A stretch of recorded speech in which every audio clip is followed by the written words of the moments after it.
crash course here. Okay, so Got my PowerPoint. yes, that's Claxa's site. No, not Calixtus, no. It's Which one is the one that the one that had me this morning? Nah. has interregnum. Oh, we should have these separated into two files, day one, day two. We Yeah. gotta scroll through both now. No, I could do that. I'm not organized right now. So you're on day 2, right? Which one it is? You got a PowerPoint. Andy Knight. Yeah. Yeah. Oh my God. Angie, did you name your file with your name? It should be. Good morning. I can't remember what happened. Well, the last one I received this morning was this one up here. That's got Yeah. Yeah, but you need Yeah. his. Let me see what you. And it's Calixtus? Oh, No, ah. just one of Calix. Can you pronounce it? I'm not particular. I am particular about this. You'll be okay, Calixtus. Oh, so you're doing the 2 L's first. All right. So it probably starts with understanding the interregnum.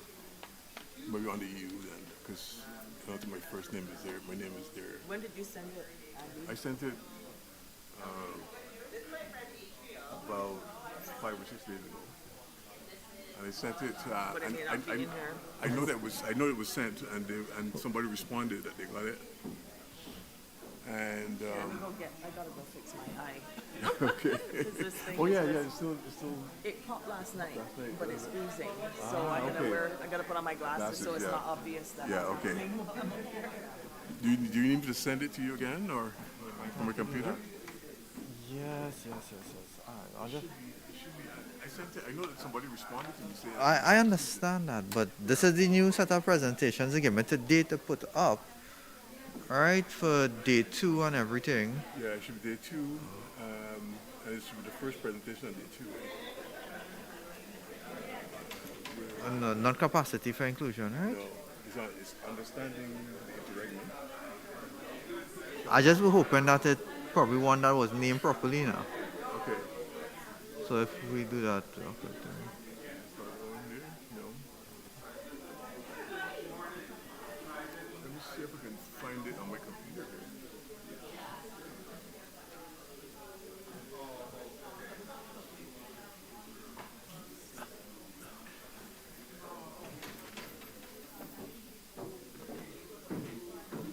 Are you able to receive it from here? Or? Just put 20 flash drive, put that across. So we left it here yesterday. So this was established yesterday as a protocol. Because that's one video today would actually this is So who won't be there today would be You marked over that? the senator. She's not here you guys don't have it. this morning. So I have to just maybe see your email. Yeah. Would not be here this morning. Deputy principal would not be here this morning. Okay. Just a double sheet. Okay. So just do the quick one. It's okay. Yeah?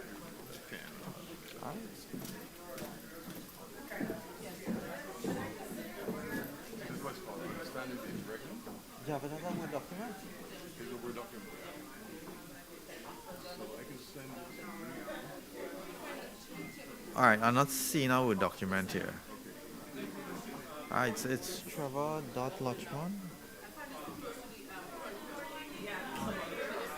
No, Doc, it had to be there, otherwise the light will hit them straight in the eye. So it will...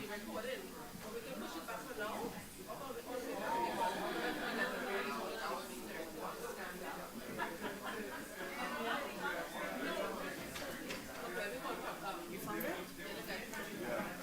Talia?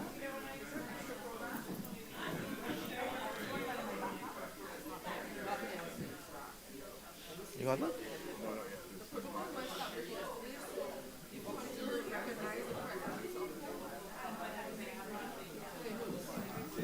What's your name again? Sorry, the name of it? No, your name. My name is Andy Knight. Andy Knight.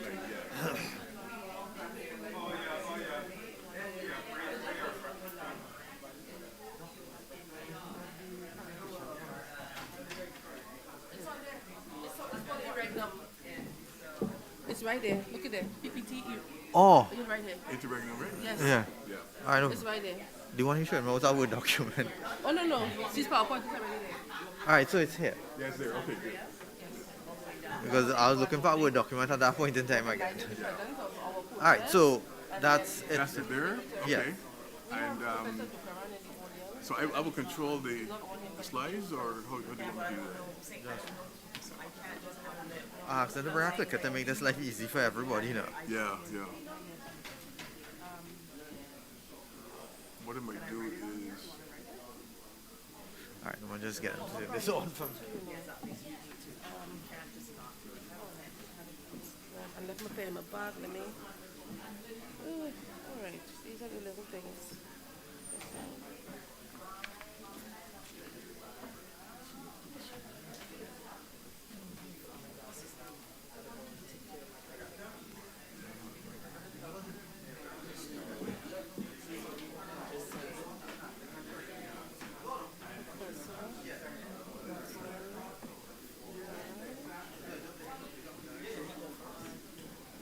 Actually, yes. Former Minister of Foreign Affairs. All right, so Yeah, that's it there? You all have presentations this morning for the opening? Yeah, I'm good. First right, so You it's cannot forward. recognize him. He was Yeah, forward. too high of a dignitary not to This is to right? move forward. So that's You you go back got to there. that slide. You go back to Ah, that okay, slide. good. Minister Right, we took just around. had to open it here. Yeah, he's the former minister. He was there first before the So leave it president. here? Yeah, we can leave it right there. Yeah. I'm going to use one. Former minister of foreign affairs. Ooh, Right across. did you do that? You can leave your Okay. stuff right Because for the projector. Okay. Okay, so I But then, really need but my is she glasses. presenting in this doc? Yeah, because they'll be presenting here, so they'll be seeing it on the screen. Okay. Well, then you wouldn't get any light to see the paper. I'm going to turn on the floodlights. Okay, on all right. That's what I'm saying, and I've got my glasses on.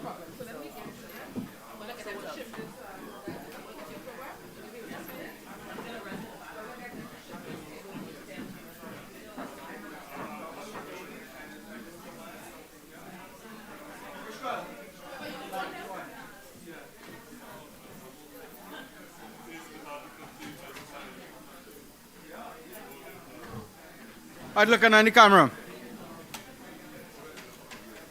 1. Good? All right.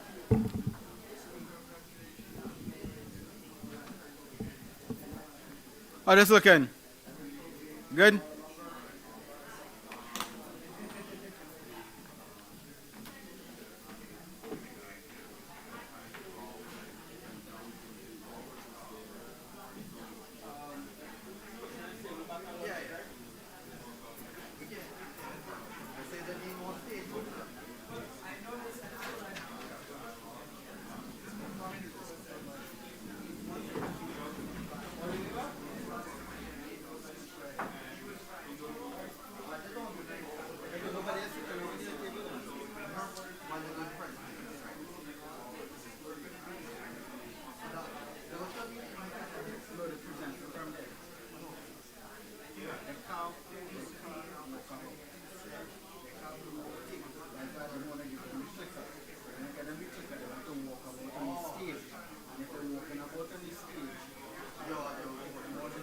No, I'll tell them that is. Right, but at least with the clicker, they don't have to click. The mouse, that will quick.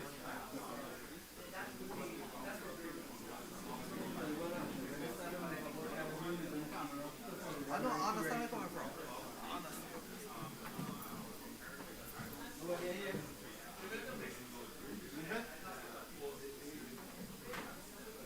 You sure you want to move it?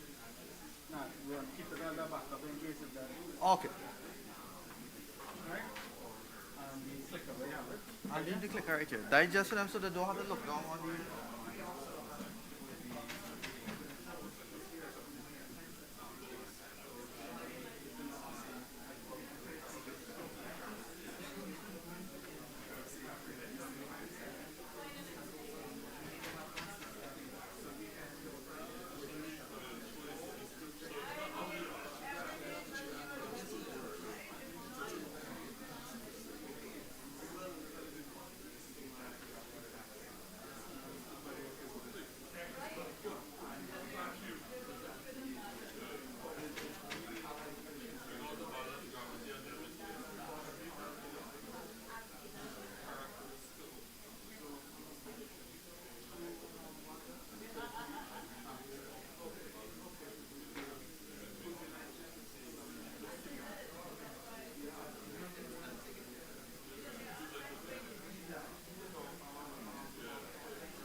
Talia, they put them all the way back now with no chairs.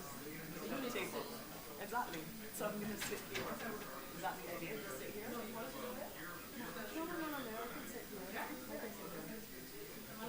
I can sit here. This way I can eat. That's true.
I can just.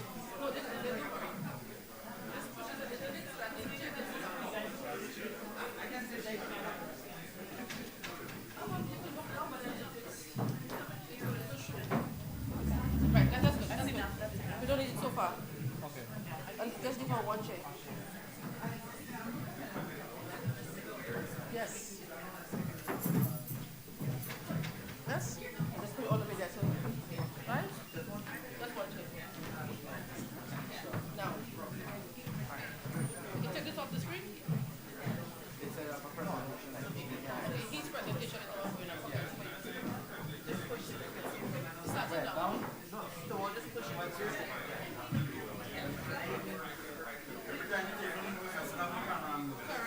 No, but she just don't want to be in the camera. She just took a circle. She's not in the camera.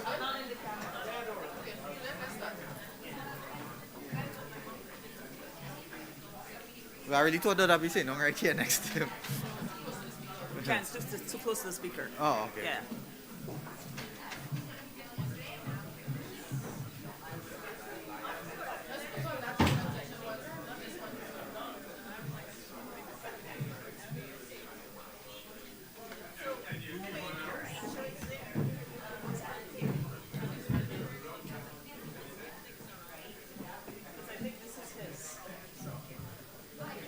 All right. No, it's still on. I just copy. So it's inside the folder. I just need to here. I just need to. I'll put it up on just.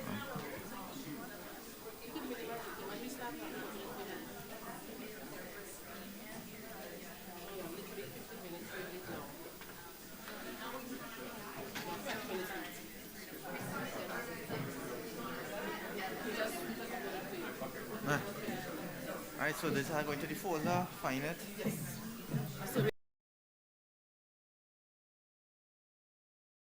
I'm going to put this here.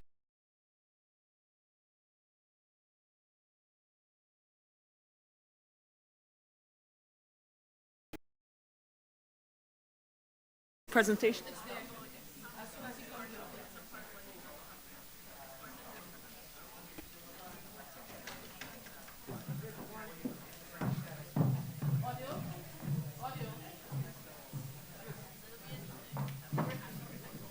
This is his presentation right here. Which one is it? Sorry, missed it.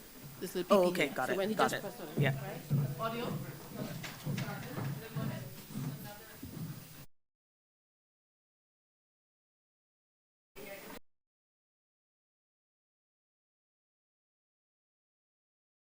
Everyone, welcome to day 2 of our awesome symposium. Hope everyone had a good night's rest last night, especially those of you at the Hilton with the party that was going on all night long. So all protocols being established yesterday, I'd just like to welcome or co-chairs for the symposium and other dignitaries that are here. So first and foremost, I'd like to welcome Professor Winston Ducaran, economist and former Minister of Foreign Affairs, Trinidad and Tobago. Welcome. Dr. Talia Esnard, Miss Andrea Maynard, Pro-Vice Chancellor for Global Affairs, the University of the West Indies, Mr. Calixtus Joseph, Assistant Director, Policy Strategy and Innovation at CARICOM Implementation Agency for Crime and Security, or IMPACTS, Dr. Rhonda McEwen, President and Vice Chancellor, Victoria University in the University of Toronto, Professor Lincoln Edwards, President, Northern Caribbean University and co-chair of the Canada-Caribbean Institute, represented at this symposium by Professor Erica Sturridge, Dr. Gervin Ferron, President, George Brown College, Professor Andy Knight, Professor of Political Science, Faculty of Arts, University of Alberta, Mr. Carlos Corespe, Commissioner of Prisons, faculty, staff, and students of the UE, St. Augustine, specially invited guest, or online viewing audience, members of the media, ladies and gentlemen, good morning. Today it gives me great pleasure to welcome our keynote speaker, Professor Andy Knight from the University of Alberta. And since we're running behind schedule, I'm just going to hand it over to him immediately and get started. So here is his presentation and slideshow. And Professor Knight, over to you. Yeah, thank you.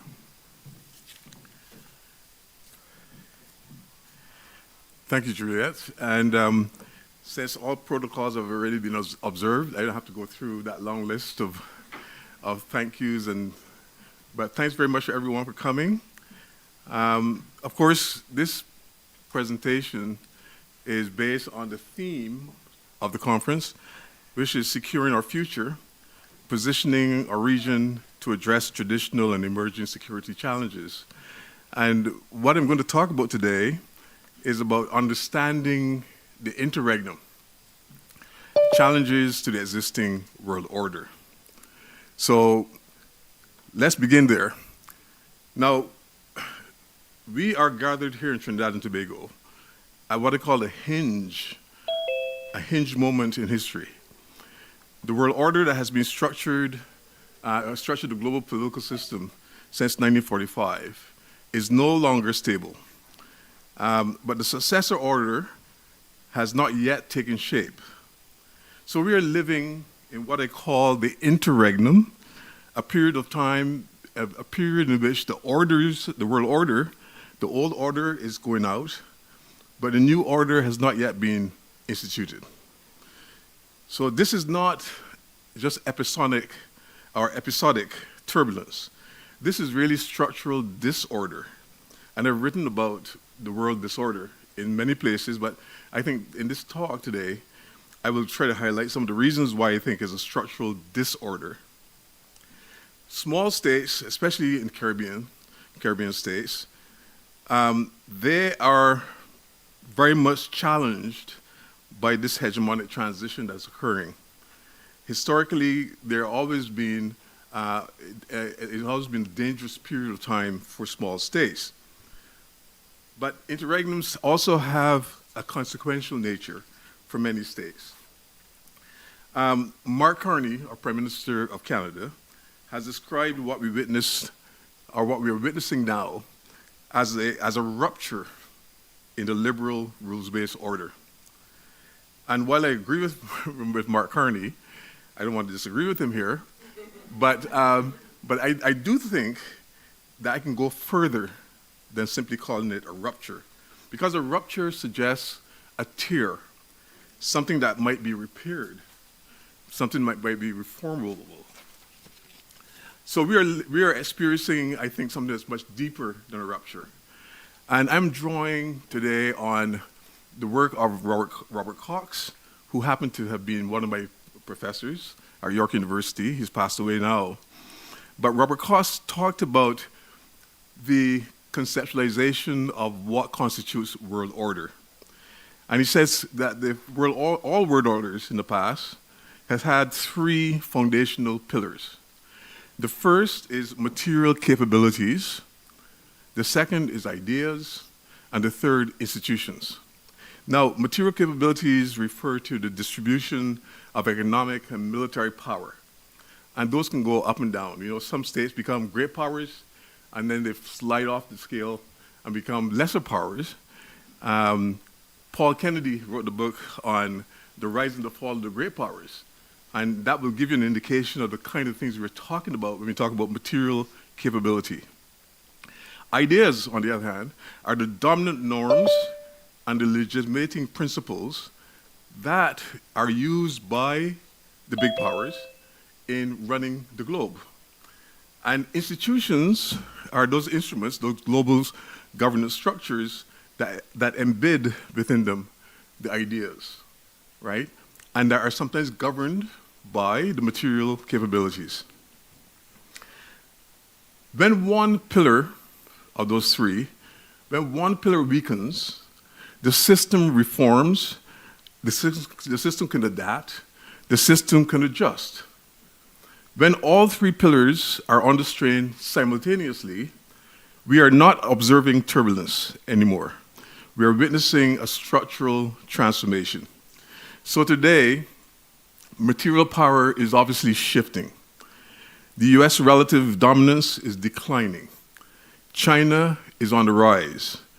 Others in the BRICS, for example, or India, are asserting influence in a way that they hadn't done before.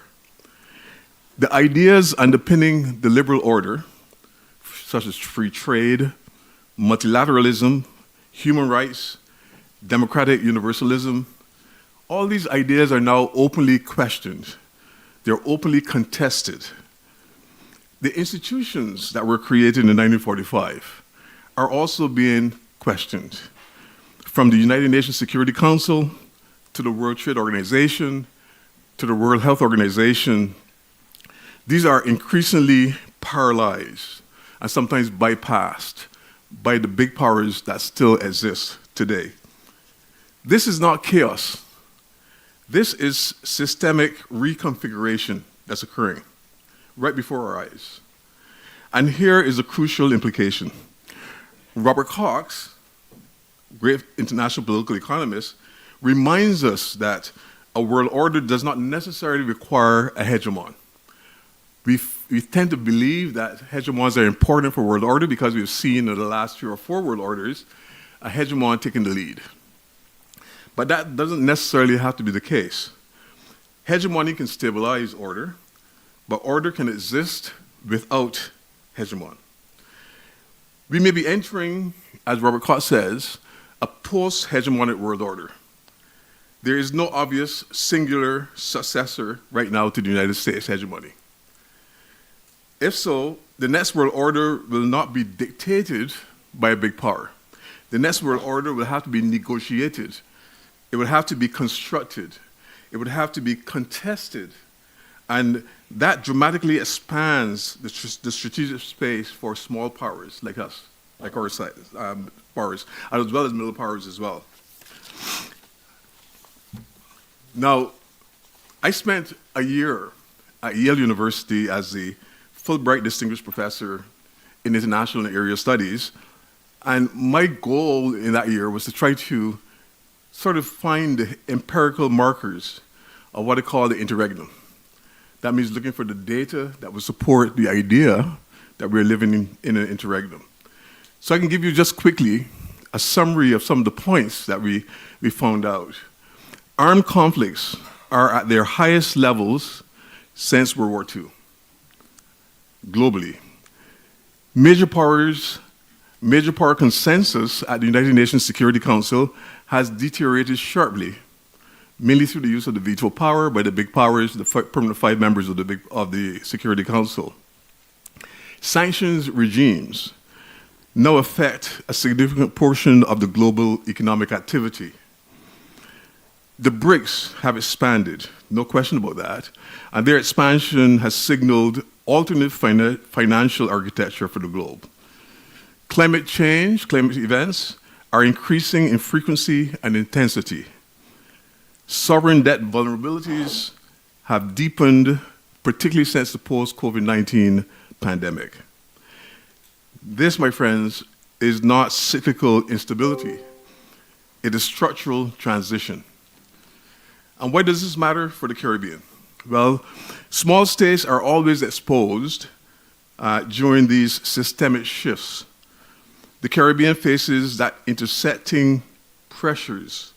Climate vulnerability, for example, despite contributing minimally to global emissions, affects us even more dramatically. Rising debt burdens is a problem. Migration, securitization is a problem. Transnational crime flows are problems. We know this for sure in Trinidad and Tobago. Strategic courtship by competing global powers is also very much present. In 2014, and I'm glad that Mr. Dukaran is here today because he was foreign minister at the time, we experienced for the very first time the true shift in hegemony that was starting to take place in the Caribbean region. Xi Jinping, for those people who don't know, his very first visit out of China was to Port of Spain. That should tell you something, right? So China will obviously want to play a greater role in the region. And when he came to visit here in Trinidad, it wasn't just to visit the Prime Minister of Trinidad and Tobago, it was to visit all of the countries in the region who support the notion of unification of China. That was very deliberate. But guess what?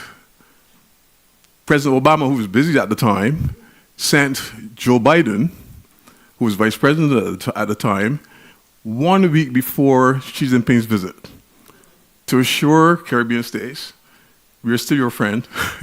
We are still here to help you overcome whatever challenges you have in the region. But it was at that point that I really saw the beginnings of what I call a shift in hegemony, a transitional period between the big power of the United States, who was now worried about Chinese involvement in the Caribbean. So strategic courtship is a thing. It's happening right now, particularly competing global powers competing with each other. Now, during hegemonic transitions, small states risk becoming strategic footholds. They risk becoming debt leverage points. They risk becoming policy dependency zones. And unless they exercise their agency, which is this very important point I want to make, unless they exercise their agency, they're going to be always sort of behind the 8 ball when it comes to working within the international global system. But there are strategies that can be adopted. There are strategies that can be employed. There are strategies that can be embraced by the small states, especially Caribbean states. So what are the options for us as small states? Well, there are at least 3 that I have mentioned in my paper. The first is the notion of bandwagoning. Bandwagoning means that you align yourself with one big dominant power, but the risk of that is that you lose autonomy. Then there's passive non-alignment, something that we tried in the 1970s and 1980s, where we try to remain neutral in the hope to avoid entanglement with the big powers. But you risk marginalization when that happens. You're not at the table to make decisions when that happens. And then there's active non-alignment.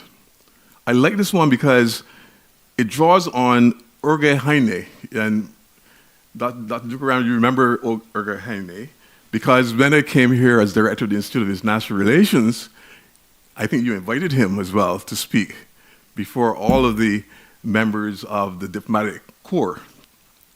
And Jorge has written a book called Active Non-Alignment.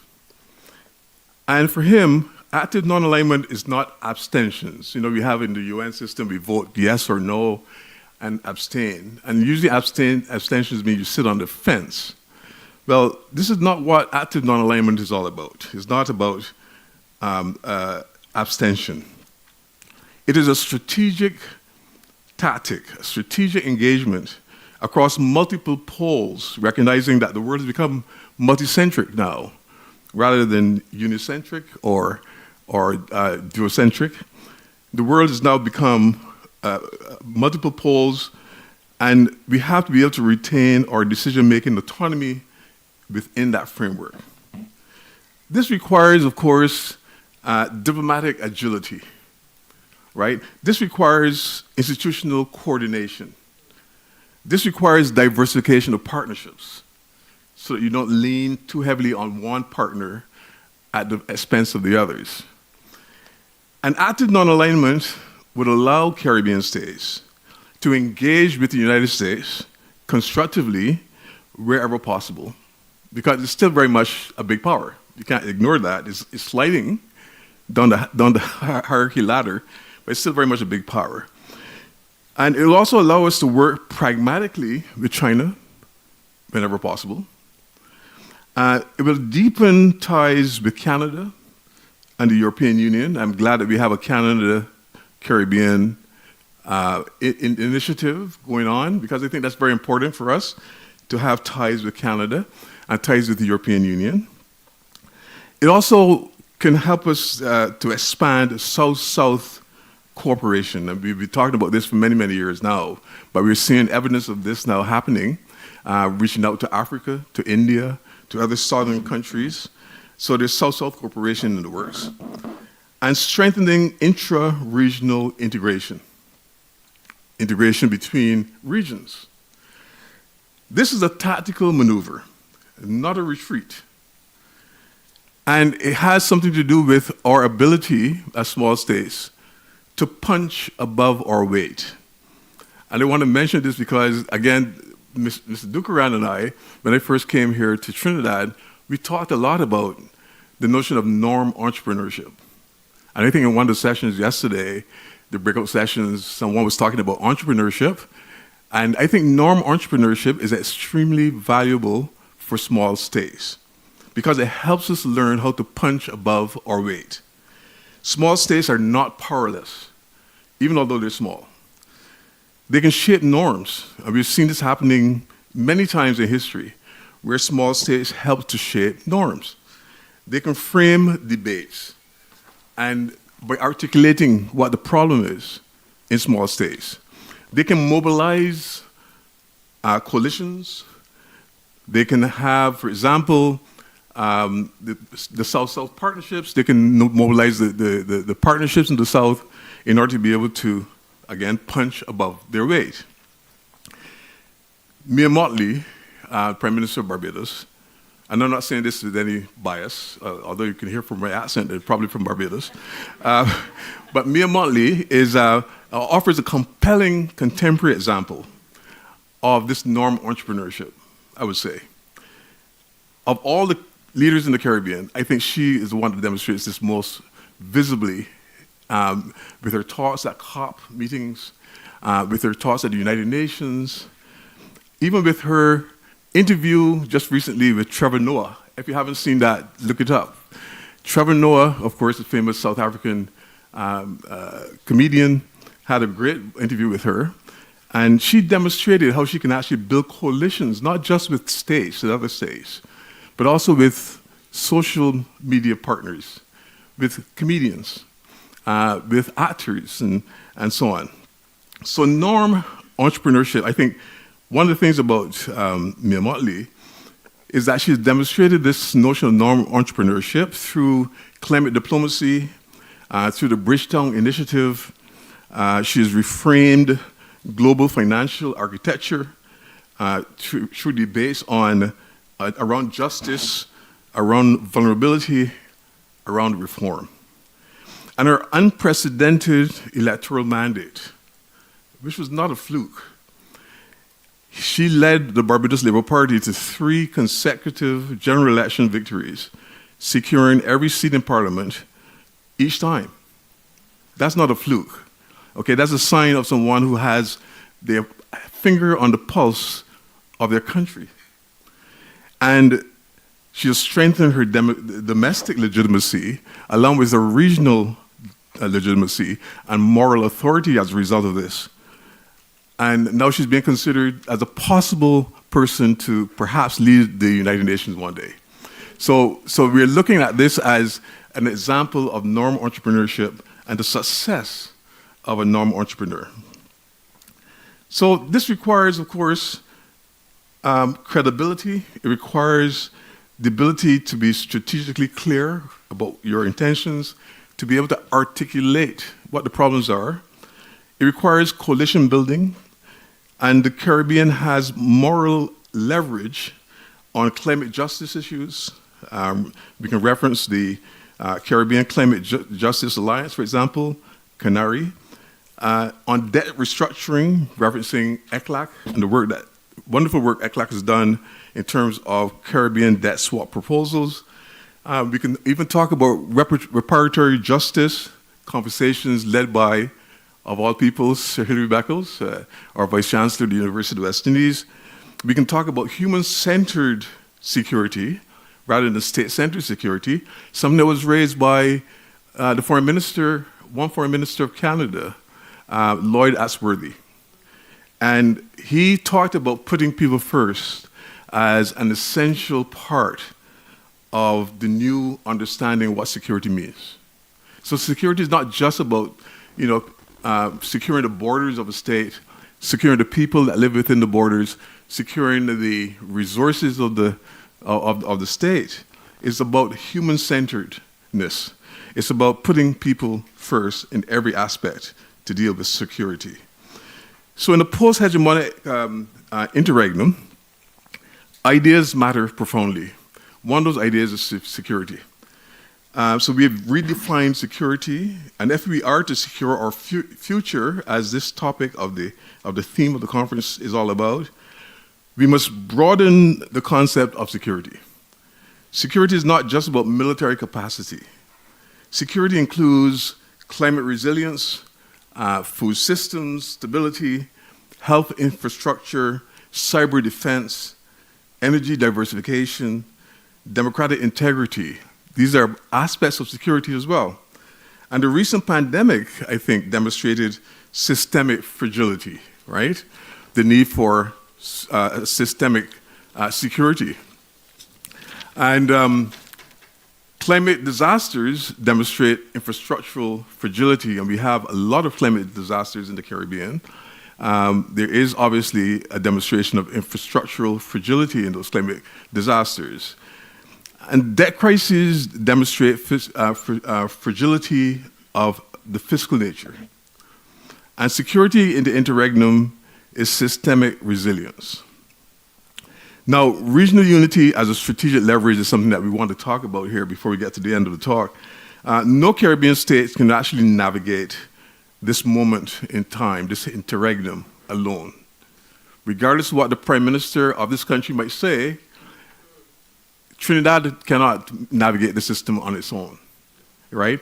CARICOM must evolve from just being a coordinating mechanism to deeper structural integration if we're going to deal properly with this integration, this interregnum.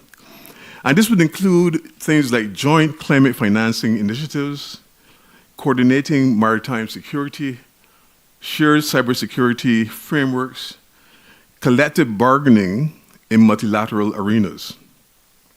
Regional unity multiplies the leverage that small states can have.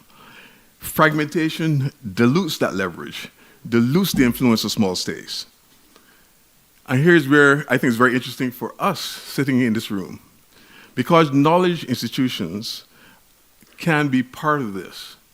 Knowledge institutions as governance actors can be part of this. Universities like the University of the West Indies, and networks like the Canada Caribbean Institute should not be peripheral. They should be central governance actors as well. As I say, knowledge is power in many places. In a heterarchic order, and I spent some time sort of developing this, so you might want to read about it in other places I've written, but in a heterarchic order, where authority is now networked rather than centralized, which I think that's the period in time in which we're living in right now, knowledge production shapes positioning. Research helps to inform diplomacy. Diplomacy shapes sovereignty, the nature of sovereignty. The Caribbean's intellectual community must serve as strategic architects, as norm incubators, as norm entrepreneurs. And I think this is very important, and as coalition builders as well. There is a risk and there is a promise in any interregnum period. Interregna, plural, in history, have produced catastrophic wars. But they've also produced transformative institutional innovation in some cases. The League of Nations failed, but the United Nations emerged as an improvement on the League of Nations. The Bretton Woods institution system was built from crisis, economic crisis. The question is not whether or not a new order will emerge. I think that's going to happen anyway. The question for me is whether or not small states will be there to shape what that order looks like, or merely simply adjust to it, bend a knee, or whatever you want to call it. In conclusion, I don't want to keep you away from the wonderful presentations that are going to follow, but in conclusion, agency is very important in a post-hegemonic world, particularly in an interregnum. The interregnum is not chaos. I will remind you of what I said before. It is disequilibrium, yes. It is contestation, yes. It is renegotiation, yes. It is structural transformation, definitely yes. If the next world order is a post-hegemonic world order, then it will not be built solely by great powers. It will be shaped by coalitions of states, coalitions of actors, I should say, not just states, but coalition of actors. It will be shaped by norms. It will be shaped by strategic agency, and Caribbean states must practice active non-alignment if they're going to be successful in this interregnum, this transitional moment. They have to be able to exercise norm entrepreneurship. They have to be able to deepen regional unity. They have to redefine what security means systematically. They have to leverage moral authority, and they have to build diversified partnerships to be successful in this interregnum. Remember, the Caribbean, as a region, has survived empire. The Caribbean as a region has survived colonialism. The Caribbean as a region has survived Cold War alignments. They have survived bipolar tensions that led to the threat of mutual arms destruction, mutual assured destruction. They have survived structural adjustments, for those financial folks here, and they have survived hyper-globalization. The Caribbean can navigate the interregnum, but it cannot be done by accident. It has to be done by design. It has to be done by strategy. It has to be done by unity. And by punching above your weight, by punching above its weight, and shaping more just, more fair, sustainable, and peaceful world order. I think this is the way to go in the future. So thank you, ladies and gentlemen, for your time and attention. Thank you very much.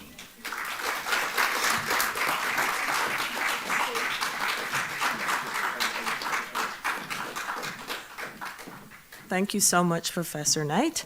And now we have a few minutes for some questions for Professor Knight.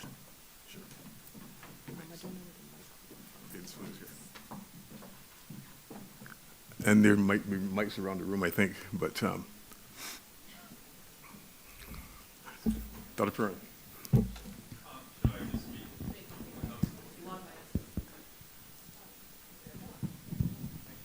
There's one coming, yeah. Okay.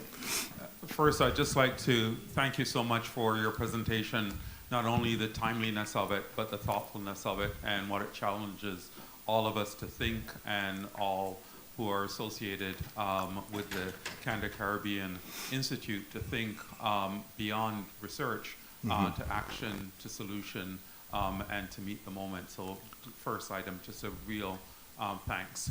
My question is, however, in some senses, your presentation talks about the Caribbean and Canada in some respects tilting towards meeting the moment at a global level. You gave the example of Barbados of being able to simultaneously stay in contact with the local level. Right. Outline that balance in what I call that social contract that is being renegotiated, but then still needs to be maintained at the local level for legitimacy of local governments.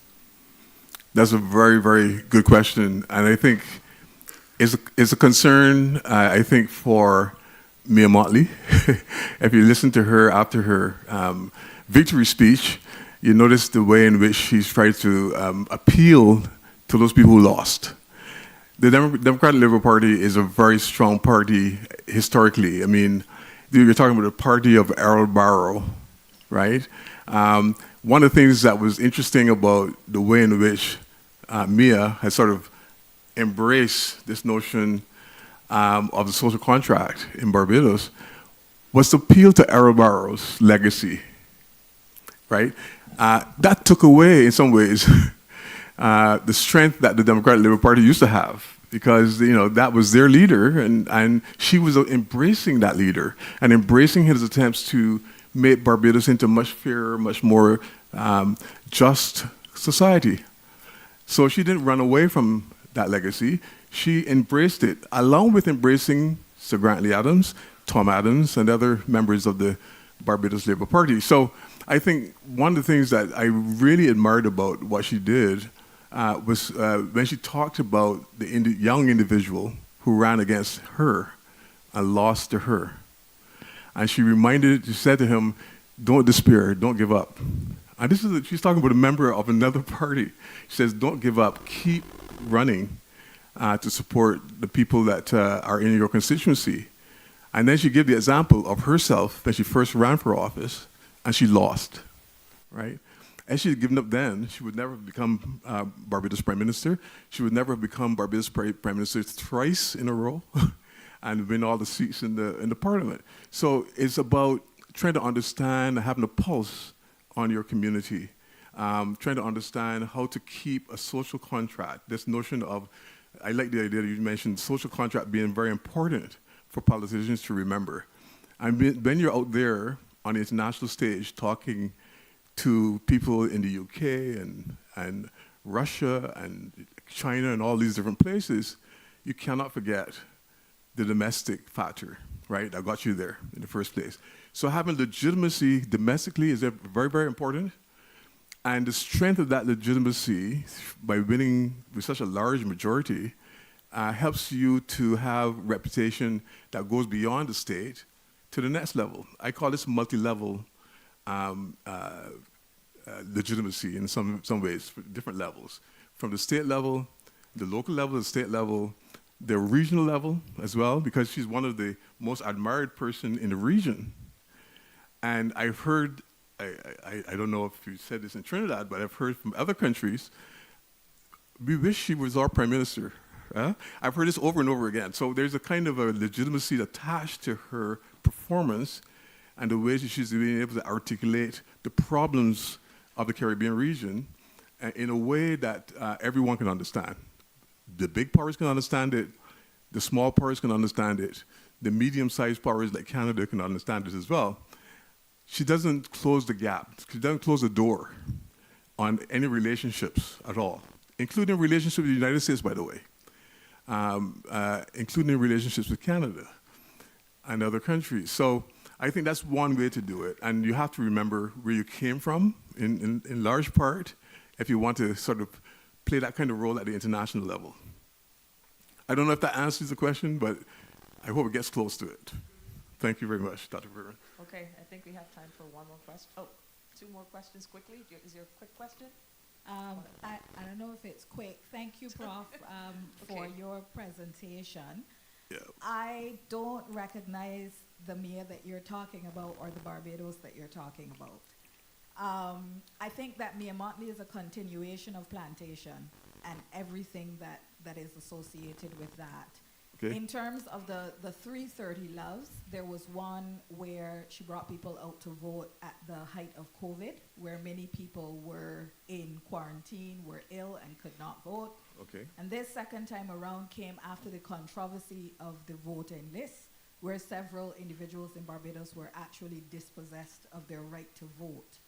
And so I think I agree with you that ideas matter in this context. And I think that if we are post-hegemon and thinking about a post-hegemonic world, then we should be also post-strong leaders. And that is also, again, what makes Mia Mottley not different, but more of the same, because she's trying to be a godlike kind of strong person within the Barbadian context. And it is all of those contradictions. If we're talking about the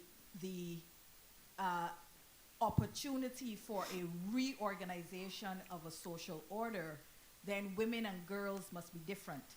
And so again, when you understand that this is the Mia Mottley that in 2018 was taken to court as the leader of the government in Barbados, because we still have a residential school functioning in Barbados, and what was happening there with black girls and how they were being treated in state care, then there is too much of the same for that to be your example of difference, my humble opinion.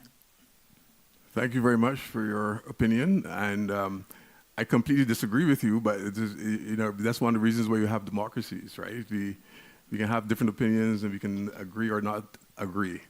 The reality, though, is the Democratic Liberal Party, as you know, is a very strong, long-standing historical party in Barbados, and they could have done as well as the BLP did, had they had the right vision, had they articulated the problems in the way that Mia Mottley did. So I'm not going to blame her for getting the majority, blame her for getting all the seats. In fact, I think she herself will tell you in person she'd much rather have a strong opposition, right, in this system. But it's a Westminster system, first past the post kind of system that tends to lend itself to this kind of politics. I don't think that she is in any way unaware of the challenges that Barbadians face, and the fact that people will still go out and support her, I think, says a lot about her legitimacy among the Barbadian people. So I won't go that far as to say that she is a continuation of the plantation system. I mean, I think that's going a little bit too far. But there is something called coloniality, which I think all Caribbean states have, and that is, despite the fact that they've become independent and sovereign, there's still a lot of the colonial type mentality that tends to be with you. And that's because we are products of our education, we're products of our environment, we're products of the way we've been brought up. That doesn't go away overnight. It's a structural problem. Structures don't change overnight. It takes time. So I would say give her some time. The very fact that she appeals to a young generation of DLP voters, I think it says a lot. Why doesn't the DLP party appeal to those individuals in the way that she has? I mean, that's a question that you should ask too. Don't blame her for her success. Just ask yourself, why is the other party not being successful? And there are several parties, as you know, in Barbados. They're not just a two-party system. There's several other parties as well that should be encouraged to become, strong opposition parties as well. So you need to give them the encouragement to continue to appeal to their constituencies in a way that can get them elected. I think that's the way to put it. So I thank you very much for your question. I think it's a fairly good question. I think I'd like to be able to critique our leaders too, and not just pretend as though there's absolutely nothing wrong with them. I don't think that's the case. But the point I was trying to make was that I think she, Mia Mottley, has exhibited a notion of norm entrepreneurship, particularly in the way she articulates the climate change problems, the way she articulates the financial and fiscal issues, the way that she was able to get the World Bank and the IMF and the financial system to agree with her own articulation of the problem. I think that's very important. And don't take it from me, take it from other leaders around the world who see her as a legitimate force to be reckoned with. Thank you, thank you. We have one question online. Do you want me to pull it up on the Zoom?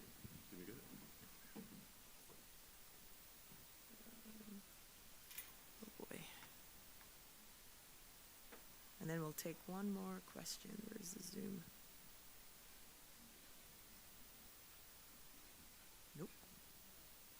Oh, we don't have the Zoom up?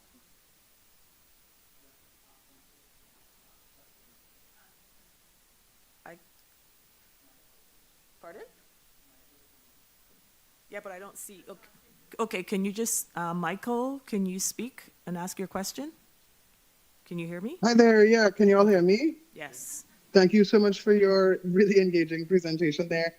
I was just curious to take it a little broader. Like, what do you see as some of the greatest success stories from CARICOM or OACS in terms of actualized policy and treaty goals? You know, as you were talking about the need for us to work collaboratively across the region, across our many small islands, you know, like what are some of the success stories that we can look to emulate or build on?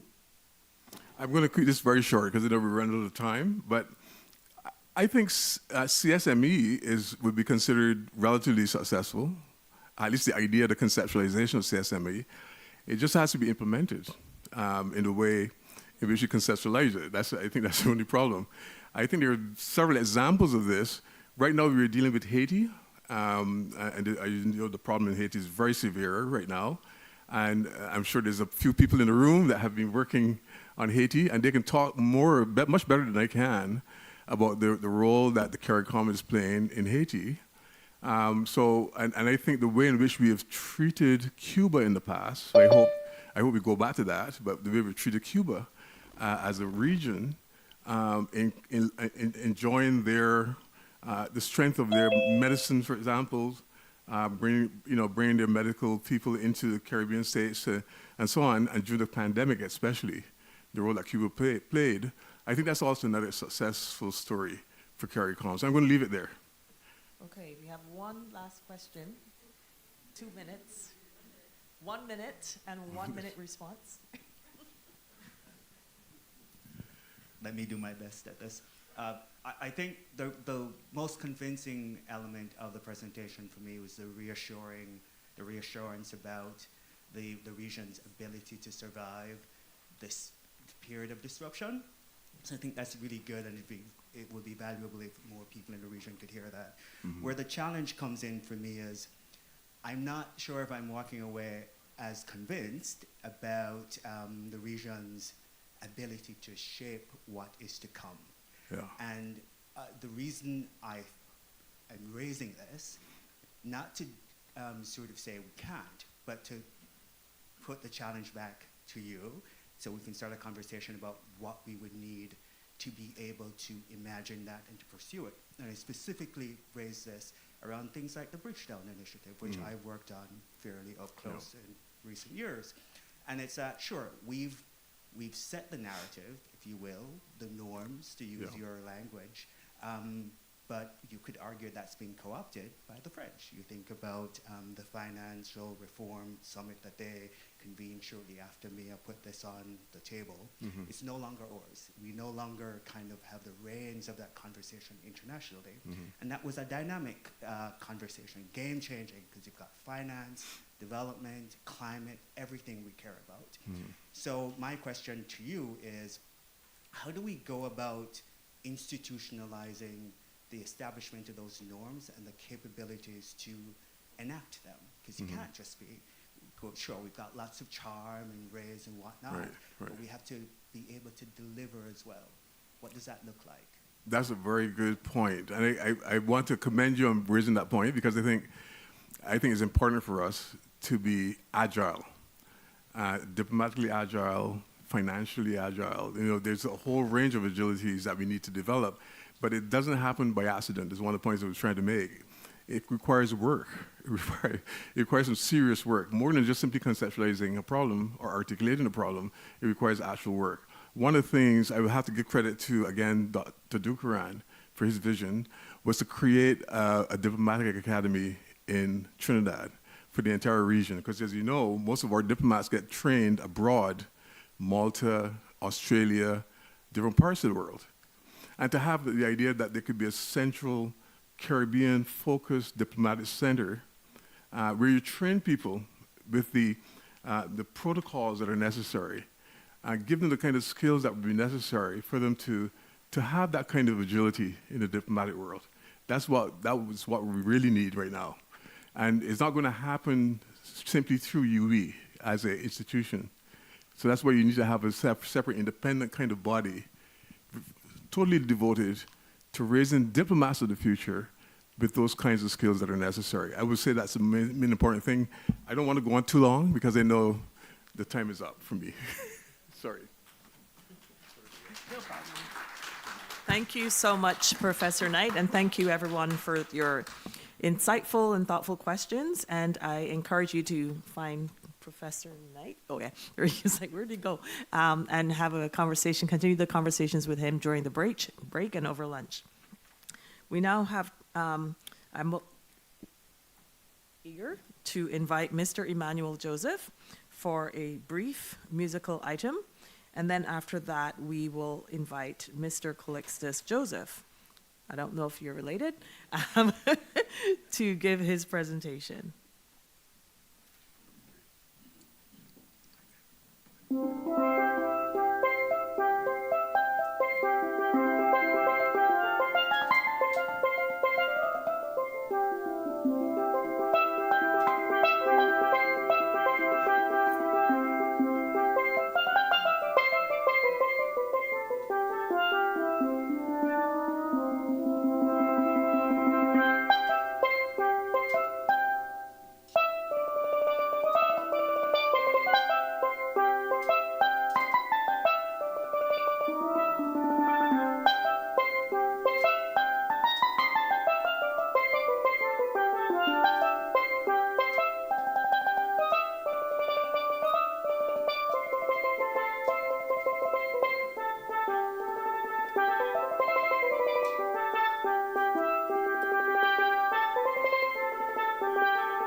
Thank you so much, Mr. Joseph, for serenading us with the beautiful steel pan and bringing Carnival to the CCI Symposium.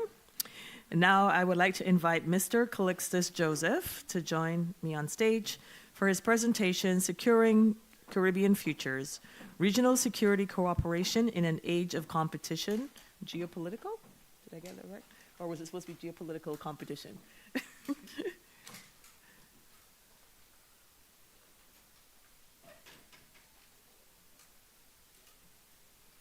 Okay, so we're running behind schedule, so just warning you, we're going to have to make up this time somehow later. But I'm pretty sure that Dr. Esnard will be up here afterwards to tell us how we're going to do that. Okay. Thank you, Madam Chair, Professor. Thank you very much. It would be remiss of me not to acknowledge a few persons in our congregation right now. First of all, I must recognize the former minister and also he taught here also in terms of academic, and he has contributed a lot in terms of the development of the Caribbean, so in terms of Professor Dukaran. So I must acknowledge Professor Dukaran, which is here with us tonight. If I said tonight, this morning, so sorry about that. I'd also like to recognize Ambassador Philip Spencer. He was Trinidad's ambassador to the United States of America. In fact, I think he served at least 9 years, which is long for an ambassador to serve. So Philip Ambassador, which is with us today also.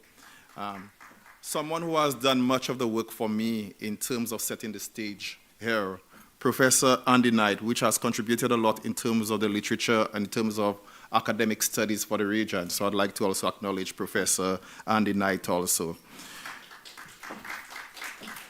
Dr. Rhonda, Miss Sandria, but importantly, sometimes there are names we leave behind, and one of the name persons who was instrumental in terms of putting this together.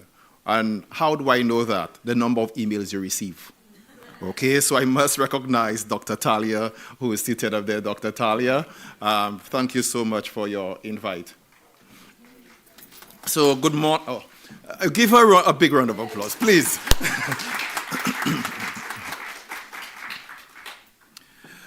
So good morning again. It's not good night. Good morning, distinguished colleagues, researchers, practitioners, and friends of the Canada Caribbean Institute. Thank you so much for this invitation to contribute to this symposium on securing Canada Caribbean futures. My title today is Securing Caribbean Futures, Regional Security Cooperation in an Age of Competition, Geopolitical Fragmentation, and Converging Threats. Let me begin with a proposition that I think is increasingly undeniable. Global disorder is the operating environment we have. Do we all agree with that? Any disagreement? A while ago I saw some dissenting voice. Is there any dissenting voice before I continue this presentation? If there is any dissenting voice, I am not going to continue this presentation. Okay, thank you very much. We're in a democracy, you could dissent, you know. And in that operating environment, the Caribbean is no longer a peripheral theater. We are a frontline jurisdiction in the governance of interdependence, where trade routes, travel corridors, data flows, oil and gas flows, climate shocks, military activities, illicit markets, and neo-colonization doctrine and practices collide. At Davos a few weeks ago, the World Economic Forum described 2026 as an age of competition, warning that multilateralism is under pressure. Trust is eroding, and respect for the rule of law is diminishing. Since this is a Canadian Caribbean Futures. You always say your name first. I wanted to say Caribbean Canadian Futures Summit. So since it's a Caribbean Canadian Futures Summit, I must make a reference to Canada's Prime Minister.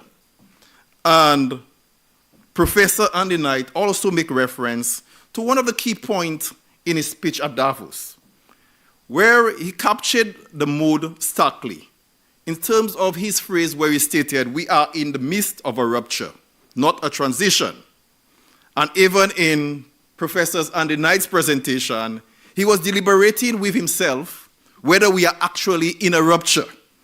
So whether one agrees with the word rupture or not, the strategic implication is the same. Security is being rewritten by fragmentation. Geopolitical, economic, technological, and informational streams, especially for the small states of the Caribbean community. So today, I want to advance 3 arguments. Converging threats are defeating siloed states. 2, for small states, the rule of law and international law are critical security infrastructure. I'll repeat, for small states, the rule of law and international law are critical security infrastructure. And 3, regional security cooperation is the Caribbean's most realistic path to strategic autonomy in an era of competition and fragmentation. So at least you are seeing some synchronization already and some agreement between my last point and Professor Knight's point in terms of the path ahead for small Caribbean states. Distinguished colleagues, delegates, the world has changed its grammar. So let's go into semantics. From rules to leverage. We are living through a moment where the logic of the international rule-based system is shifting. The older assumption, however imperfect, was that interdependence lowers risk and that multilateralism, institutions, and norms manage disputes. The emerging reality is harsher. Interdependence is being weaponized, and fragmentation is becoming a strategy. You see it in trade and tariff policies, technology restrictions, financial compliance system used as leverage, disinformation and narrative competition, and security partnerships recalibrated by geopolitical rivalry. The post-Cold War order is actively being reshaped by war, rivalry, fragmentation, and polarization. The point is not whether we like the world that is emerging. And I saw many faces saying, I really do not like that world I am painting. That's not the point. It's not whether you like it or not. The point is that the small states of CARICOM cannot wait out great power competition. We must be strategic, as Professor Knight stated. We cannot wait out and say we'll do this or that, and say let's see how it will play off. How are we strategic in the midst of great power competition? Because competition now plays out inside the domains we must traverse daily.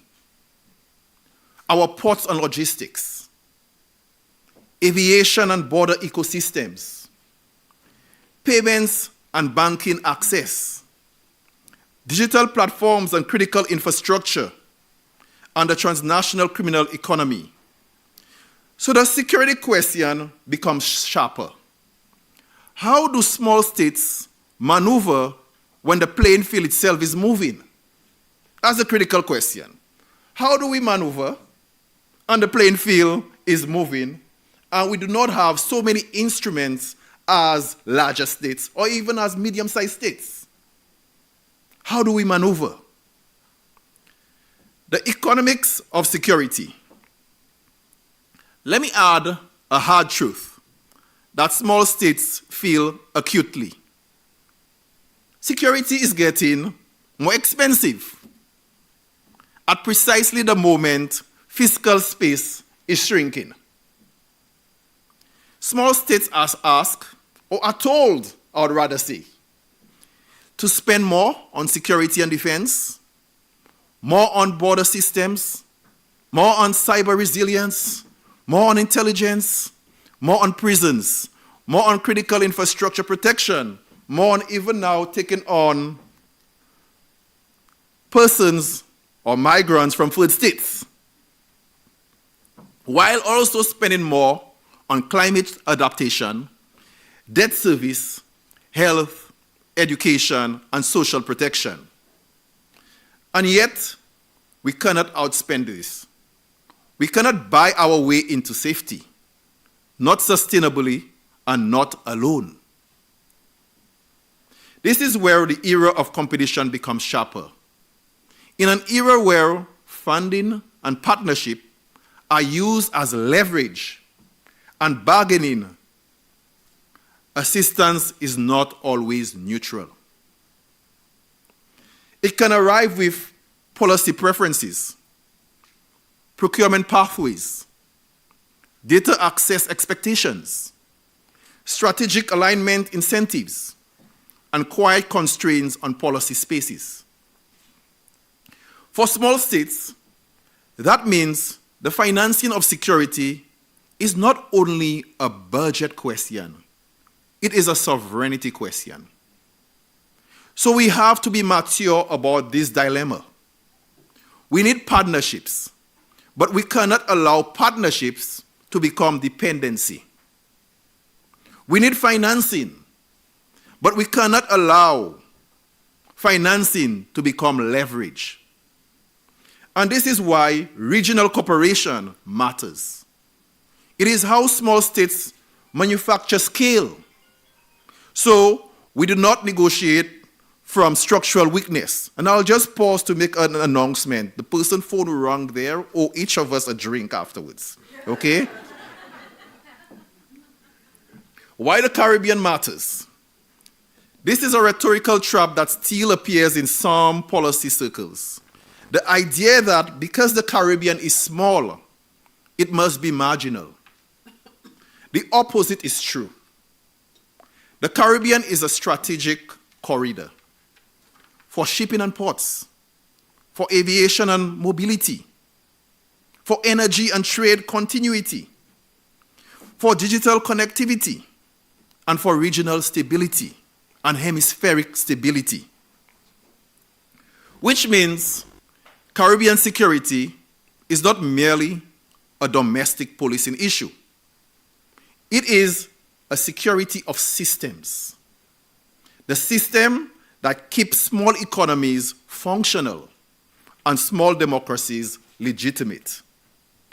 That is why it is increasingly difficult to separate public safety from economic resilience, border security from digital systems, anti-corruption from national security, and climate adaptation from stability. And this is precisely why the Caribbean is now one of the clearest laboratories, I do not want to use this word, but I'm using it. I don't have any better word, for the world's biggest trend. What is the world's biggest trend right now? Threat convergence. If we want one sentence for this moment, it is this. The threat is converging, the state is still compartmentalized. And that mismatch is lethal, especially for small states, where a single shock compounds faster due to limited redundancy and tight fiscal space. Consider the convergence we experience. We have illicit firearms and ammunition. Do not move alone. They move with corruption, logistic frauds, and money flows. Organized crime does not remain criminal. It becomes political through intimidation, community capture, prison control, and procurement capture. Cyber insecurity is no longer an IT issue. It is now a border issue, a banking issue, an energy issue, and a legitimacy issue. Disinformation is not only a communication problem, it is the erosion of shared reality, the substrate of governance. And climate shocks are not only environment, they are threat multipliers that displace people, stress budgets, weaken institutions, and create openings for predatory networks. So the question is not which threat is biggest. The question is which institution can still govern complexity at speed. That is what this era is exposing. What I call the governance gap between converging threats and compartmentalized states. This era is also marked by the expansion of legal and economic instruments used to pursue security goals. We are seeing increasingly the use of designated frameworks, including the labeling or reclassification of certain organized criminal groups as foreign terrorist organizations, or under the language of narco-terrorism. I want to address this carefully. I still need a job, so I'm going to address it very carefully because it is not a simple issue. The rationale for it is understandable. To unlock stronger investigative and prosecutorial authorities. So why would you mention something as a foreign terrorist organization? From a security perspective, it is to broaden the legal basis for international cooperation, to intensify counterterrorism measures, to enable sanctions and asset freezing, and to raise the cost of transnational predation. But the rule of law question is decisive. Where is the legal threshold? Who determines it? And what safeguards exist against arbitrariness?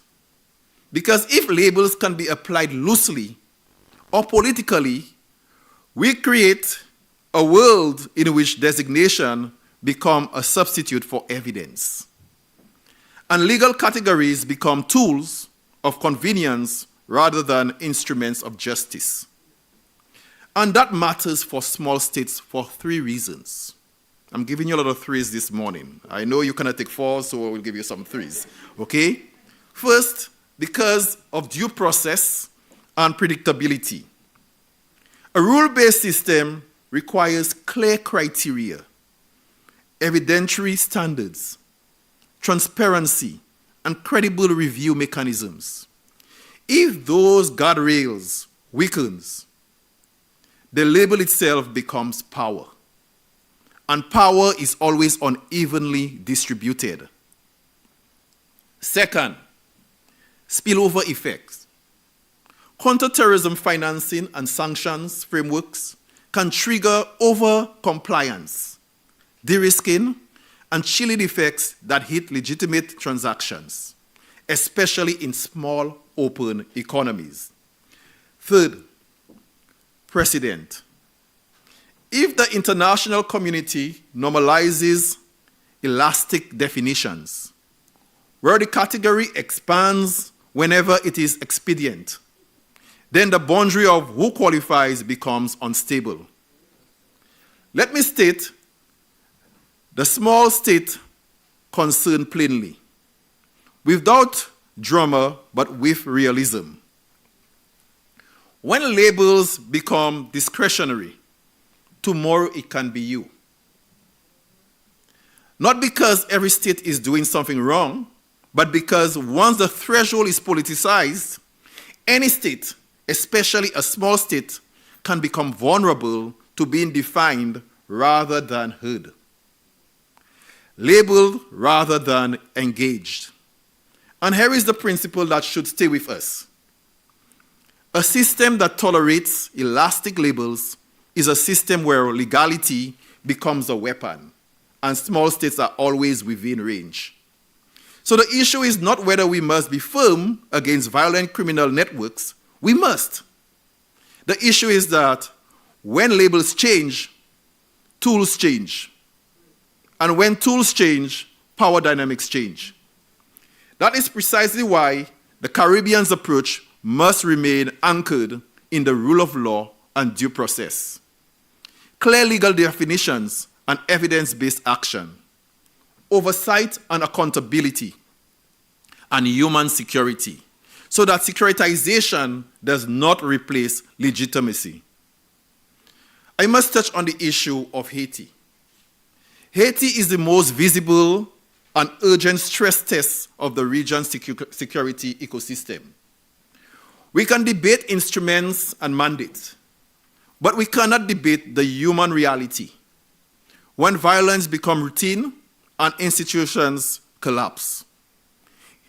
It is civilians who pay first and longest through displacement, hunger, interrupted schooling, violence, and the slow erosion of dignity. And in a region with a deep history of vulnerability and resilience, we should be honest about the ethical dimension. How Haiti is treated matters. Not only because of the outcomes inside Haiti, but because it signals what the international community believes people in small states or even people of color are entitled to. Whether it's protection, whether it's opportunity, and equal regard, or just merely containment. Maybe they just have to contain us. So Haiti forces a rights-based question. What does security mean when the purpose of security is not simply the absence of violence, but the protection of life, of liberty, and the social foundation of dignity? That framing changes what success looks like. It is not only tactical gains, it is the protection of civilians, the safeguarding of humanitarian access, the restoration of basic justice functions, accountability policing, and governance conditions that allow Haitians to rebuild legitimacy from within. But Haiti is not only a crisis. It is a mirror revealing how complex insecurity is often treated internationally. Cycles of attention and amnesia, short-term civilization impulses that outpace institution building, competing external interests that fragment strategy, and a tendency to securitize symptoms while under-investing in governance resilience. And that is why how Haiti is treated matters in a second sense. If Haiti is treated mainly as a problem to be managed, rather than a society to be supported, the region inherits a precedence. Small states become objects of strategy, not subjects with agency. So, the strategic challenge is twofold: to support a pathway that restores security and governance inside Haiti, and to ensure that the Caribbean response strengthens regional agency rather than deepening dependency. Because if Haiti is treated merely as an episodic security problem, the region inherits the spillover. But if Haiti is treated as a governance, legitimacy, and human security challenge requiring Haitian ownership, sustained institutional strengthening, and coherent external support, then the region has a chance to bend the trajectory away from permanent emergency. And that is a strategic takeaway for this symposium. Structural resilience is the most humane policy. Short-term stabilization matters, but it must be paired with sustained institutional building, because without legitimacy, cohesion does not create security.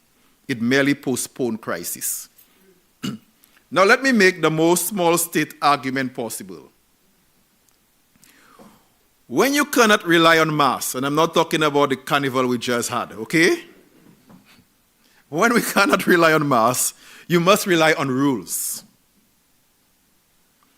And that's anytime you do small state security or small island developing state, if you don't know that, if you don't write that in your essay, you fail. Okay? If you cannot rely on mass, you must rely on rules. For CARICOM small states, the rules of law is not a governance slogan. It is a survival instrument. International law is not an academic preference. It is a constraint on cohesion. It is the difference between sovereignty as a protected status and sovereignty as a negotiable commodity. So here is the line I want to state plainly. For small states, international law is critical, and who could end this line for me? I said it at the beginning. This means no one was listening to me. For small states, international law is a critical infrastructure. Let me repeat that again. For small states, international law is critical infrastructure. Could you repeat this for me, please, since you were not listening? After 2, 1, 2. For small states, international law is a critical infrastructure. Thank you very much. At least I have everyone's attention now. So the same way we treat airports, ports, hospitals as critical infrastructure, we must treat legal integrity domestically and internationally as a security asset. And this leads to a principle we should be frank about in 2026. Small states cannot afford to applaud, to excuse, or normalize the international breaking of the rule of law. No matter who does it, and no matter how strategically convenient it may appear at the moment. For small states, cheering the breach of international law is like applauding the demolition of our own seawall, because we are the ones who depend on that seawall for survival. And we are the ones who flood first when the next storm arrives. Now I say that while recognizing the unenviable reality many governments face. Some states are in a strategic quagmire, trying to keep energy security stability,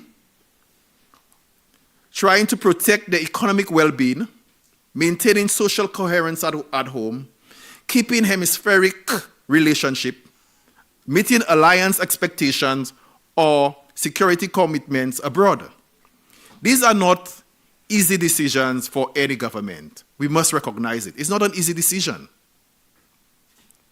In a fragmented system, maneuverability is constrained, and often painfully so. But a systemic truth remains. When the rule of law is treated as optional, we are not merely witnessing a distant geopolitical drama, we are watching the erosion of one of the most important instruments small states possess: the ability to insist that power must be exercised within agreed constraints. If rules become selective, applied to some and ignored for others, then what replaces them is not freedom. What replaces them is discretion. And discretion in international affairs is often just another word for leverage. So I am not making a sentimental point. I am making a strategic one. Every time the international rule of law is treated as optional, the cost of sovereignty rises for small states. Because cohesion becomes cheaper, bargaining becomes more asymmetrical, and our policy space narrows, quietly, cumulatively, and then suddenly. This is also why we must understand the expanding role of economic tools in security. Sanction regimes, export controls, restrictions on dual-use technology. We all know the key one, financial blacklisting. In fact, yesterday we got the good news that Trinidad was removed from, I think Trinidad and Tobago, St. Lucia was removed from some EU tax issue. So it's the usual financial blacklisting. And compliance requirements are increasingly central instruments of statecraft by big states. Again, the rationale is often legitimate: to deter violence, to disrupt illicit financing, and to constrain networks that undermine peace and security. But for small states, there are second-order effects that are not theoretical. Higher compliance costs for banks and regulators, de-risking pressures, and reduced corresponding banking access, and chilling effects on investment, shipping, and insurance. So the question for small states is not whether sanctions exist. It is whether we have the governance capacity and the diplomatic agency to shape how these tools are applied and to protect legitimate economic life while targeting predation. And that brings us back to why regional cooperation matters. One small state negotiating alone is exposed. And this was articulated previously by Professor Knight.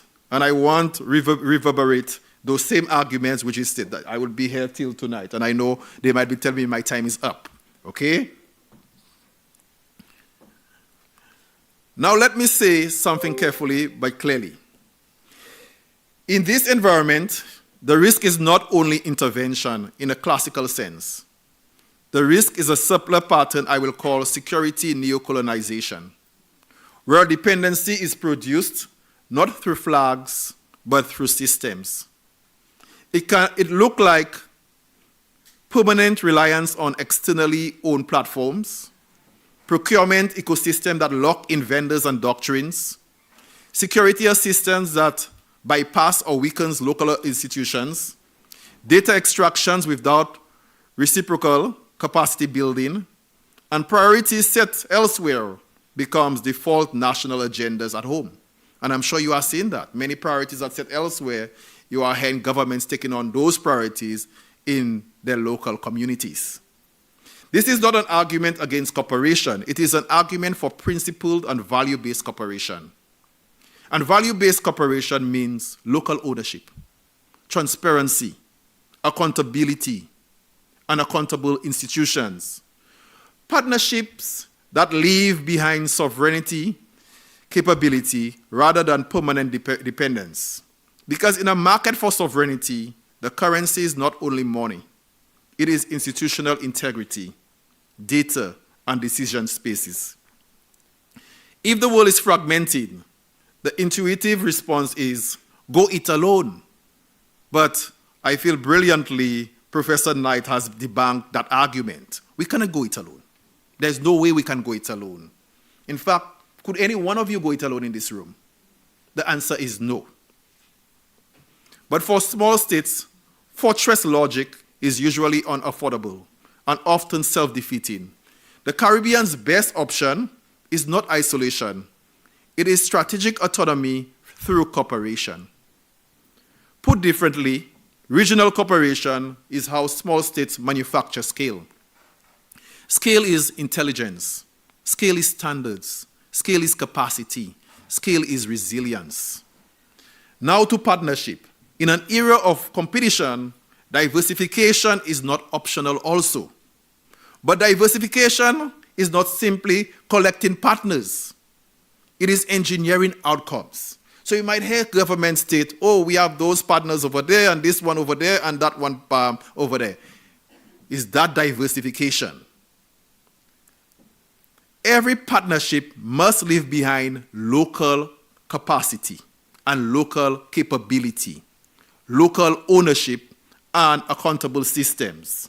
If a partnership produces dependency without capability, it is not assistance, it is leverage.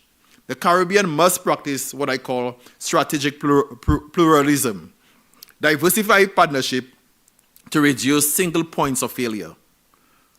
Keep cooperation anchored in law and transparency, and strengthen regional security mechanisms so that external support strengthens regional security priorities. Now, since we are in a Canada-Caribbean Futures, or I'll say Caribbean-Canada Futures conference, what does this mean for our future? Caribbean and Canada and the Caribbean. It means shifting from a donor-recipient logic to a co-production logic. Usually our relationship with Canada has always been, or mainly been, to a great extent, donor-recipient.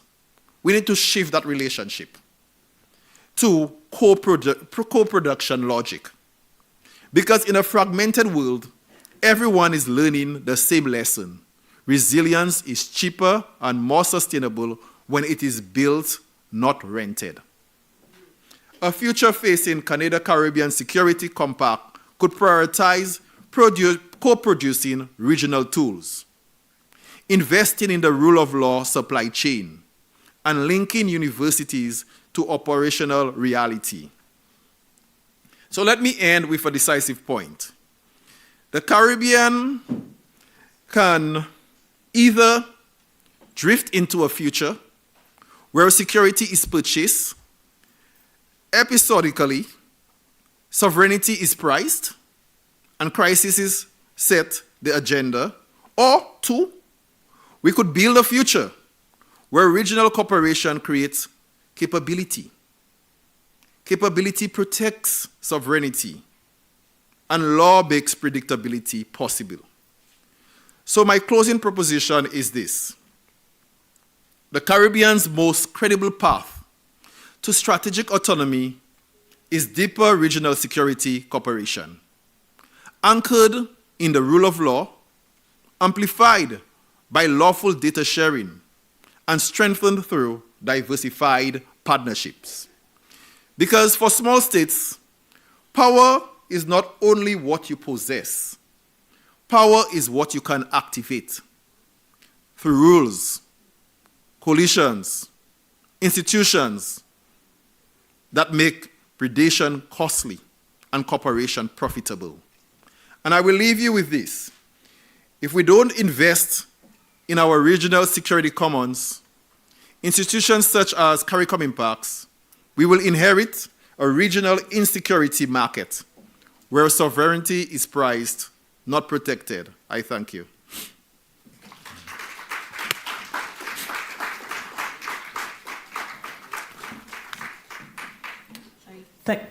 Thank you very much, Mr. Joseph.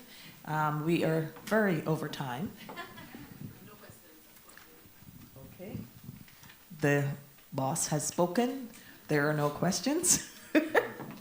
I encourage everyone, you're staying for the rest of the day. Yes.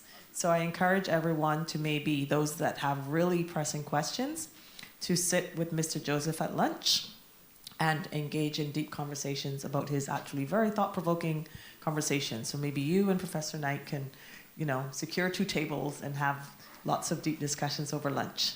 And now, so we continue with the musical or the performance? Okay. So thank you so much, and please give Mr. Joseph another round of applause for an incredible presentation. So now we will have our cultural item presented by the, entitled Colors of, just put my glasses on, yeah, that would be helpful. Colors of Guyana, Rooted and Rising, presented by Mr. Keon Haywood, Mr. Marshall D'Souza, and Ms. Safira Ibrahim Williams from the University of Guyana.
ocean with a paddle in his hand. Amarillo man is the native of this land.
I was born in a country of gold. I was born in a land where water rolls down Roraima, glides through the savannas, rides as rivers deep within the dense forest, then slowly settles along the hilly sand and clay. It rushes into the coastal plains, flooding the trenches and the drains, then back in the Atlantic to begin the process. Again, it is rain and sun in the land I was born. I was born in 83,000 square miles of splendor, South American, Caribbean. 592 is her number. Land of the jaguar, Camudi, and cayman. Land of bauxite, manganese, and diamond. Land of 6 people united in one. 1966, she became her own woman. She is cook up, cassava pone, pepper pot, curry, metemg, roti, sauce, and paiwari. I was born in a beautiful country, so please, would you lend me your ears for a while I tell you about a beautiful place. I was born in the land of great writers. Braithwaite, Carter, Carew, Das, Daberdeen, Melville, Matthews, McAndrews, Mittelholzer, Rodney. Women and men whose pens have paved the way for poets like me, for people like you and you and you and you and you. And I was born in the land where the old hike does suck. 4 day morning, we heading to the sea for do we walk. If we find a female comb, we gonna bring we good luck with us. Dance, masquerade, and dig dirty, pay we baku and praise Selassie. I was born in a beautiful country, so please, would you lend me your ears for a while I tell you about my homeland. It's the land of black water deep in my veins. The tassa drums that start for lick when I hear the 6 letters of her name. Is like my heart is a martyr that pounding heavy for this multicultural, diverse, and blessed country.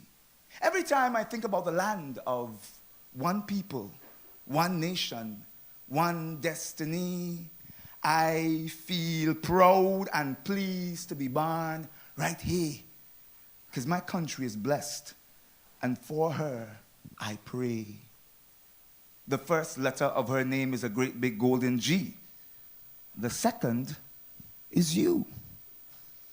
See me, I'm a humble man with this song for my homeland. The other 4 letters, I'll tell them to you, but you should already know it because this land is your land too. I was born I was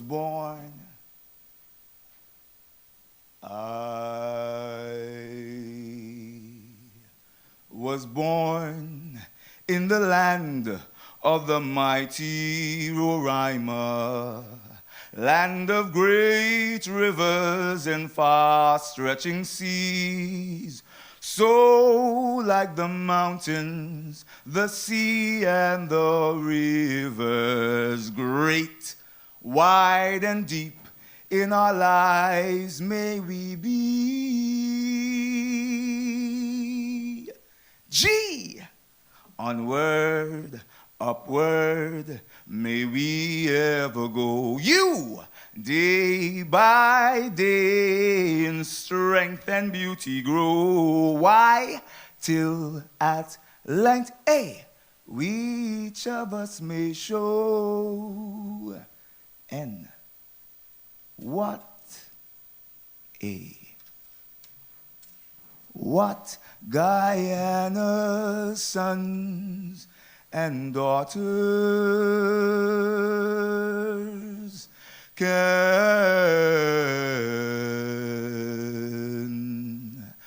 be.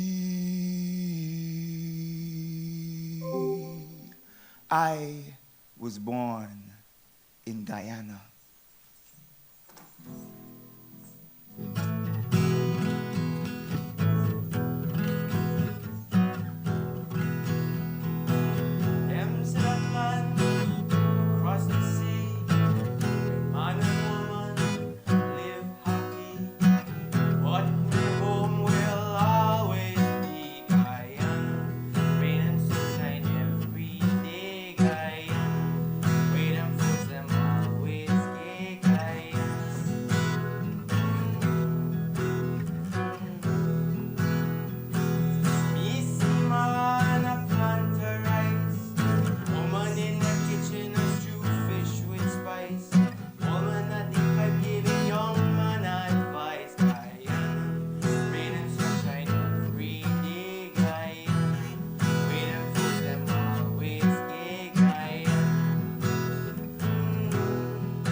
Hello, sisters. Hello, brothers. We are. Your skin is mine. Our roots, our soil, connected by the bloodshed, the monarchy, the revolution, the executions, the martyrdoms, the freedom fighters on whose shoulders we stand. In this archive of colonization, our bodies remember what history tried to erase. And there and our resilience, and there and our resistance is a shield. Our people existing, navigating this land that speaks to our sovereignty. And a decolonized future that we dream of. Language is we survival. It is our enduring fate. The beating drums, daring across distances and dimensions.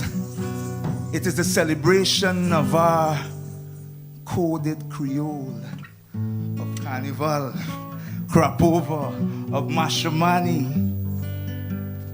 expressions of our immersive theater in this Caribbean community. Yes. We are joined together in our hands and in our hearts. To strengthen, Connect, to remember, to explore.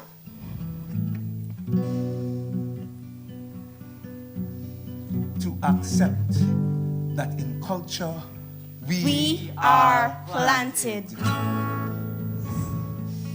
Yes, this is the ground in which we must grow. Towards a self-sustaining, resilient future.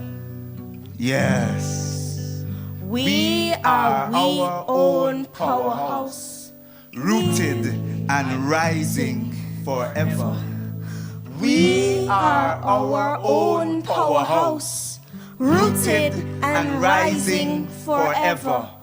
We is we own powerhouse. Rooted and rising forever.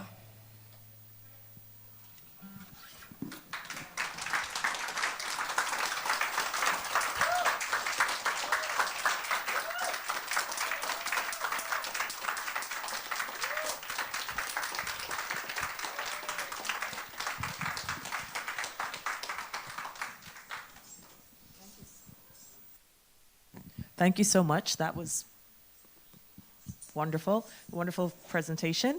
And because we are behind time, I'm guessing we have a 7-minute maybe bio break or no break, Dr. Esnerd? Pardon? Okay, we're going straight into the next session. Those of you that need a bio break, just go take a bio break whenever you need to. The next session is panel 5, Artificial Intelligence, Citizenship, and Institutional Practice. And I would invite the chair of this session, Dr. Letitia Addison from the UE, to come up to the stage and take over. Okay. So this is, I'll just put this where it usually is. So this is usually here. And then we just grab it wherever we want. Like to go for questions. This is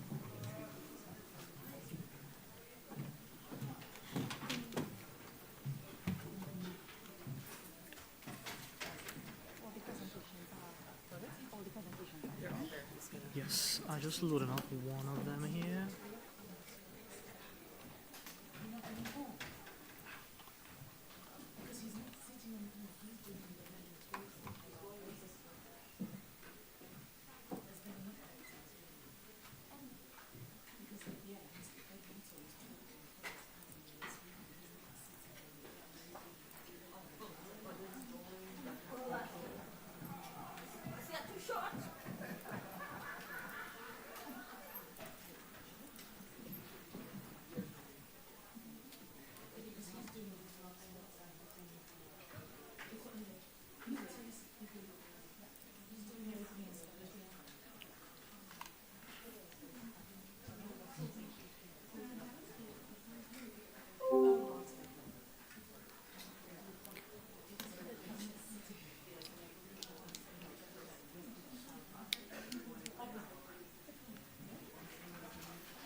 Do we have the other speakers for this panel here? Yes? Could we have the other speakers for the panel in the meantime? Because we know a little bit. Yeah. Hi, everyone. Good morning. So this is panel 2. Before we begin, I just want to do a quick call for the speakers for this panel. If we can all have you sit at the front in the meantime, in the order in which you will be coming up so that we can go quickly when we do start.